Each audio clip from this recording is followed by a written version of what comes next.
Let's cut straight to the chase. The core species are a kiddie pool, and you've outgrown it, drowning in human fighters and elven rangers. And whilst a few players might have dipped their toes in to try Aarakocra or Tabaxi, you're already well familiar with them. Plasmoids, Grung, Kenku, they're all nothing. You want to dive off the deep end, become a dinosaur, a 20-foot tall behemoth, or the D&D equivalent of Venom. Anything to make sure your DM is even more confused and scared of you than they probably already are. So here are 5 species that I am willing to bet that you have never heard of before, saving, of course, the best for last.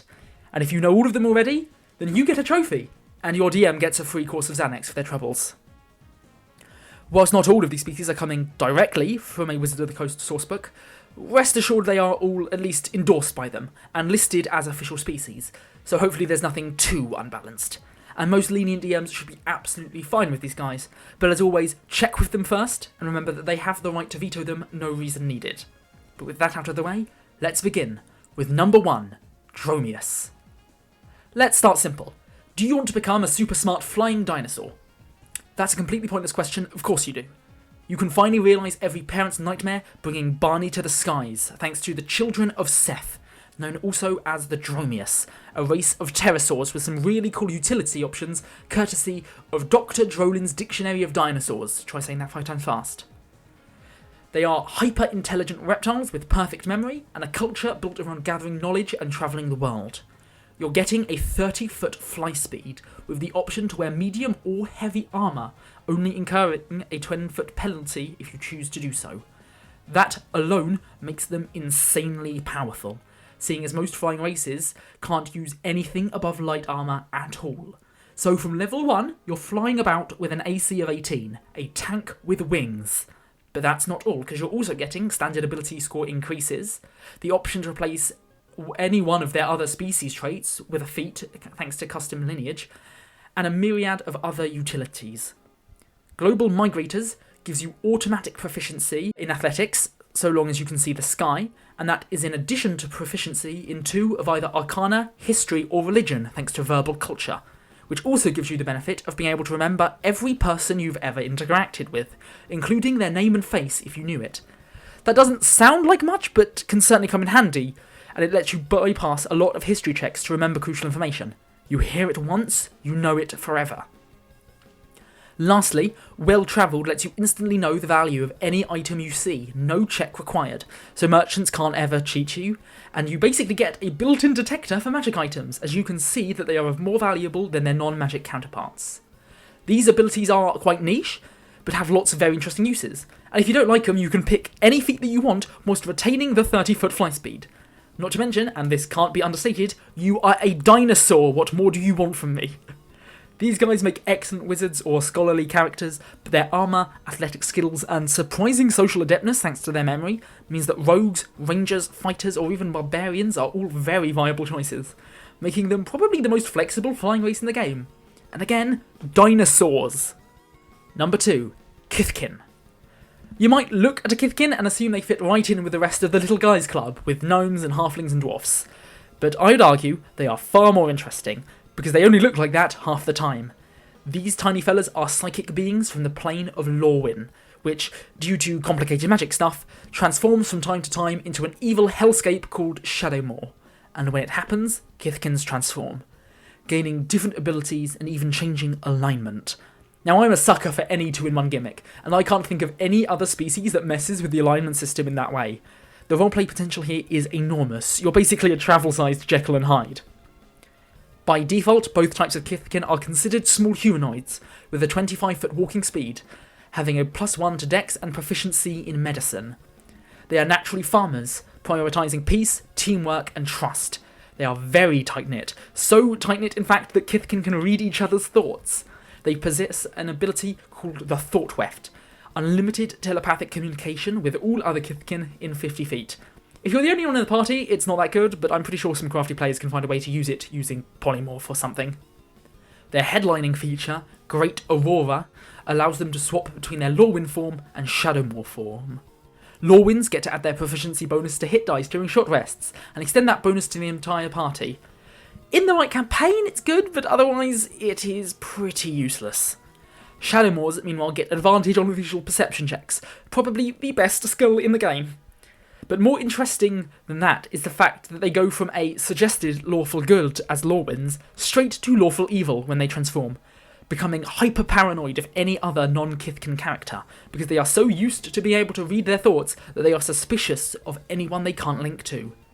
Now, what triggers this transformation is down to the DM. If you're not in Lorwyn, it's completely up in the air. Maybe night or day, maybe some kind of magical flux tied to the setting that happens at random. It could even be at the player's discretion, like a Hulk-style transformation, or linked to a curse item they possess.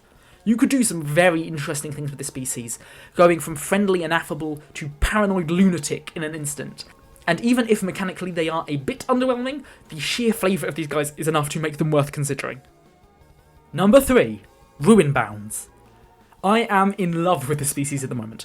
It has so much potential if used right. The name does not do these guys justice in the slightest, because they are basically venom. Straight from exploring Eberron, Ruinbounds are dwarfs that have been bound to a symbiotic alien entity. Maybe a child blessed by some extra-dimensional being. Maybe an explorer who stumbled upon a monster in the Underdark. They share a body, and the entity is usually hidden from view.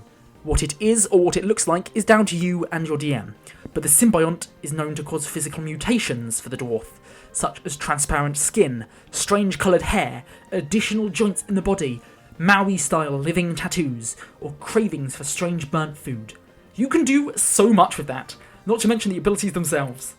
The main ability is Personal Symbiont, an extra living creature within your body, one that can mutate itself to use different types of magic. But to do so it must be exposed, meaning that you can't hide it, and theoretically it's open to being either attacked or stolen away by the right enemy. The Symbiont allows you to cast one cantrip at will: Firebolt, Guidance, Mage Hand, Light, Infestation, Ray of Frost, Shocking Grasp, Acid Splash, or Poison Spray, all with no limit. Some of those are amongst the best cantrips in the game.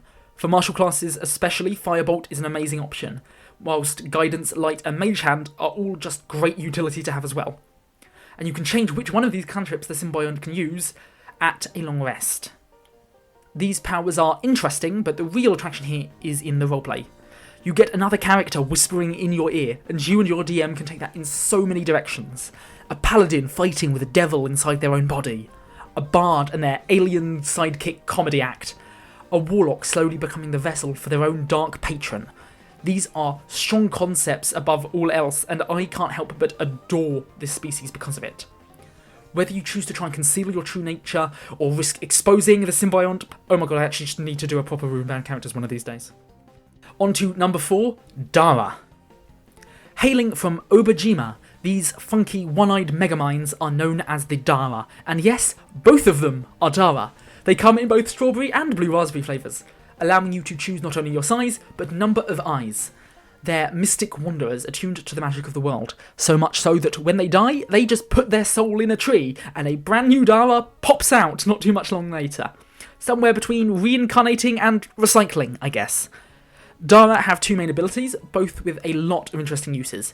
Sacred Revelation lets them find magic glyphs throughout the world, giant fingerprints left by and only visible to other Dara, and they can touch these glyphs to access the information within. That can be anything from a bit of exposition, to a brand new skill, to even spells. What they are, and where they're found, is down to your DM, but you could get insanely creative with it, rewarding curiosity with upgrades to your character, conferring new abilities or even spells. At 10th level, you can even make your own glyphs, though the utility of that is quite limited unless there are other Dara about to read it. The other ability, Create Talisman, is just magical origami.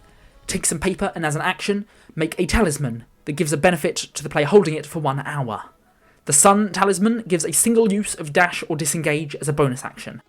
The Moon empowers 1 radiant attack to deal extra radiant damage equal to your level. And the Earth is basically the Relentless trait, preventing death and reducing the holder to 1 HP instead. Because you can only make 1 per long rest, it's not exactly earth-shattering, but the utility is very nice to have. Relentless especially is a great ability, and the power to give that to anyone is not to be laughed at. Plus the Moon's radiant damage can actually add up if the enemy is vulnerable to it. A potential 40 extra damage in the right situation is not bad. As mentioned before, Dara come in 2 forms, Blue Dara are cyclopses, counting as medium creatures with a 30-foot walk speed. They get a unique extra talisman they can create without consuming their once per long rest slot, the Knowledge Talisman, which gives an extra d6 to any ability check. It's not revolutionary, but technically it's handy. Red Dara, meanwhile, are small, only having a 25-foot walk speed, but get the Might Talisman, which is a d6 to any saving throw, which can come in incredibly clutch. Both types get the standard ability score increases, and proficiency in 3 skills of your choice. Mechanically, they're not broken, but they have some very good utility, and some amazing flavour with their divine glyphs that your DM can use in some very interesting ways. But our last one for the day is probably the most interesting. Number 5, Naga. Planeshift Amonkhet brings us the snake-like Naga, straight from Magic the Gathering. These snake-human hybrids completely blow Yuan-Ti out of the water, and have possibly the most unique gimmick I've seen in a D&D species for a long time, because in addition to a +2 in con and a +1 intelligence modifier, Naga are 20 feet long. You still count as a humanoid, your size is medium, I don't know how either, but your body can extend between 10 and 20 feet back. Now, the rules are vague on what precisely that means for you, but I would argue, as a DM, that that is all technically your character, so you can take up a huge amount of space and be super annoying with your reach or opportunity attacks. I'd also say that that would give you surprisingly good vertical mobility, as when fully extended, you are 20 feet tall. The amount of weird and wholly unique strategies this opens up for you is just ridiculous. Forget taunt, you can just fully encircle an enemy to prevent them from running. You can physically act as a wall to block choke points or give cover to your allies. You're a living rope for your party to climb up or walk across. Plasmoids wish they had this kind of power, and there is no limit to it either beyond what stupid things you can come up with, which means you can approach almost any problem in the game from this completely different and novel perspective, and there genuinely isn't anything else like it that I can think of. The only drawback being that the extent to which you're able to use it comes in large part down to your DM's tolerance for shenanigans, so not every campaign will be the right pick for these guys. Besides just being big, Naga come with some other talents. They are fully immune to poison damage, just to stick it to the Yuan-Ti, and can add 5 feet to their max movement speed for a turn as a bonus action whenever they want to. They also get 2 unique versions of unarmed strikes they can do, either dealing extra poison damage with their fangs, or grappling their foes and constricting them. The right build for this can be absolutely devastating. Paladins, monks and barbarians especially make for excellent combinations, and you can just become this giant unstoppable force of nature out on the battlefield. So there you go, 5 of the strangest, most elusive species in D&D. If you have ever played a game with one of these as a character, please share your story in the comments. I am dying to hear what utter headaches you have created for your DMs. And if you know of any other strange species I have neglected to mention, let me know, because I could absolutely do a whole series on this sort of thing. Until then, this has been Roll Reversal.